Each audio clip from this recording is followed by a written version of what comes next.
Usap-usapan ngayon ang pagkatanggal kay Nicolas De Loso Torre III. Kaya naman marami ang nalungkot dahil napakatino nitong bilang isang pulis. At siya ay kasulukuyang Chief of the Philippine National Police from June 2, 2025 until his removal by President Bongbong Marcos nito lamang August 25, 2025. Iba-iba ang spekulasyon na kesyo daw baka naman may ginawa ito na hindi alam ng bayan. Meron din nagsasabi na meron daw hindi ito sinunod at para daw itong boss. Meron ding mga nagsasabing mga netizens na baka ililipat siya sa NBI or DPWH. Kaya naman ito ay lahat ay puro spekulasyon lamang dahil hanggat hindi nagsasalita si President Ferdinand Marcos Jr. ay hindi natin alam ang punot dulo talaga ng kanyang pagkatanggal. Ang pumalit sa kanya na new PNP Chief of Police ay walang iba kundi si Nartales. Pero ano tong balita na may huhulihin na namang high profile itong si General Torre? Ating alamin.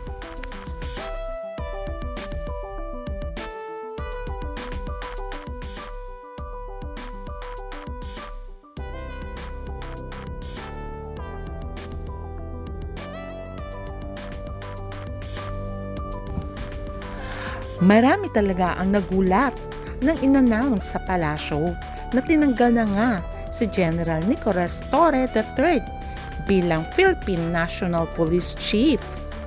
At maraming spekulasyon ang lumalabas na kesyo kaya daw siya tinanggal dahil may mga issue sa kapulisan at NAPOLCOM. At meron din nagsasabi na pinulutika daw itong si General Torre. Pero marami ding mga observers ang nagsasabi na baka ililipat lamang si General Torre. Matatandaan na nakilala si General Torre dahil sa kanyang tapang na siya ang mag-execute ng high-profile and challenging arrest of former President Rodrigo Duterte at ang Kingdom of Jesus Christ pastor na si Apollo Kibuloy.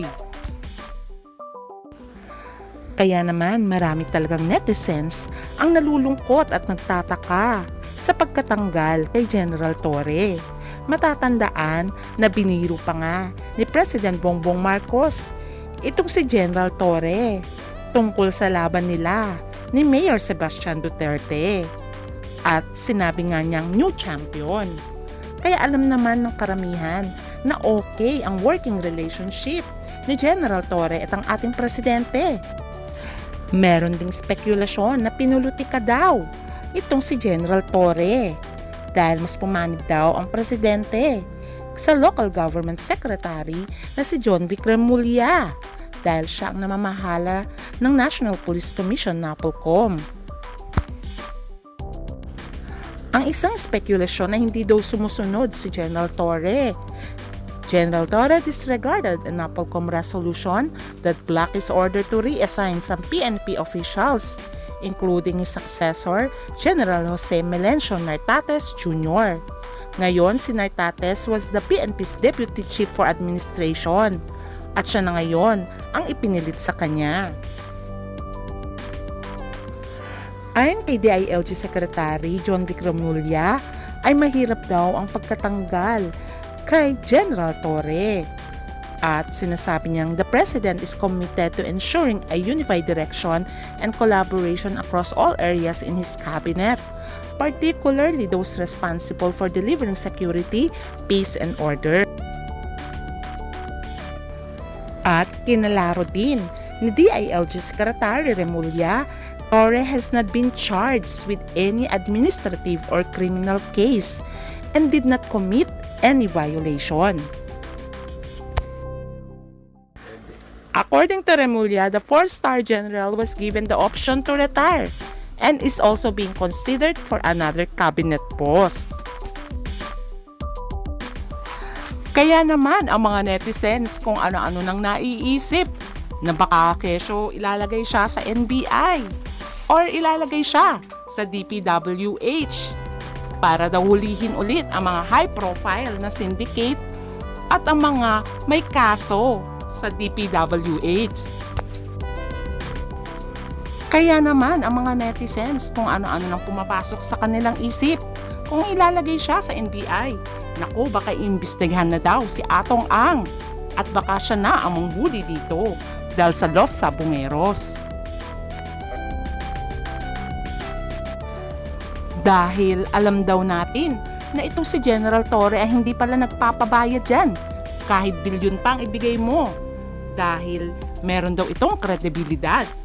Dahil daw high profile itong si Atong Ang, baka siya daw din mismo ang huhuli dito. Kaya siguro ilalagay siya sa NBI. Ito ang mga naglalabasang opinyon ng mga netizens ay sa sarili nilang opinyon at hula.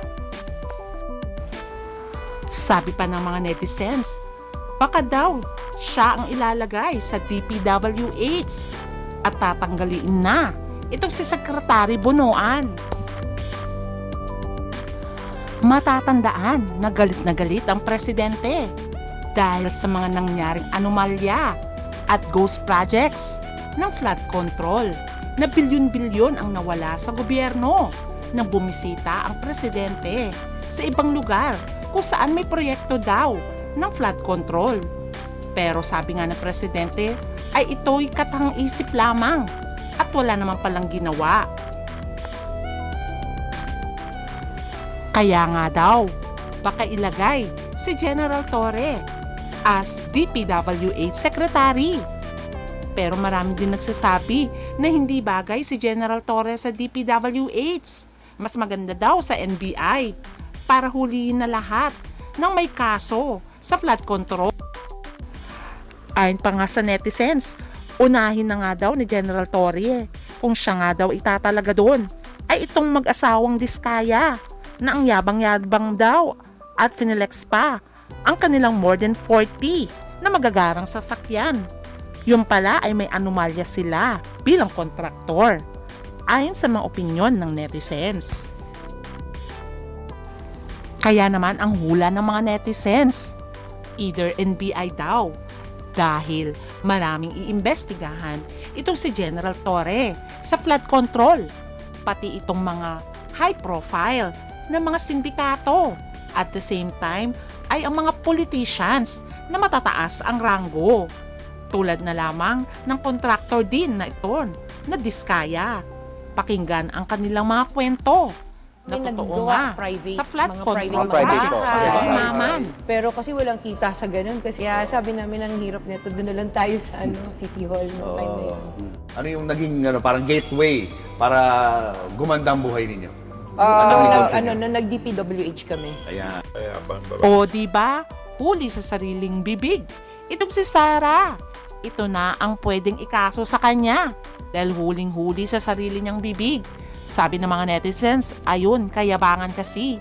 Kaya naman pala yumaman dahil sa DPWH. Kaya sabi ng mga netizens, sana daw ay totoong magkaroon ng bagong posisyon itong si General Torre dahil sayang naman daw, napakatino nito magtrabaho at maraming nagawa na. Sana ilagay na lamang daw siya sa NBI para mahuli na ang mga high-profile syndicates at the same time yung mga politikong walang ginawa kundi magkurap. Kaya ito ang ating aabangan dahil kilala naman natin si General Torre, walang sinasanto, basta siya ay nasa panig ng batas. Kaya wini-wish ng mga fans, sana ay bigyan pa rin siya ng posisyon ni President Bongbong Marcos. At ito ang ating aabangan.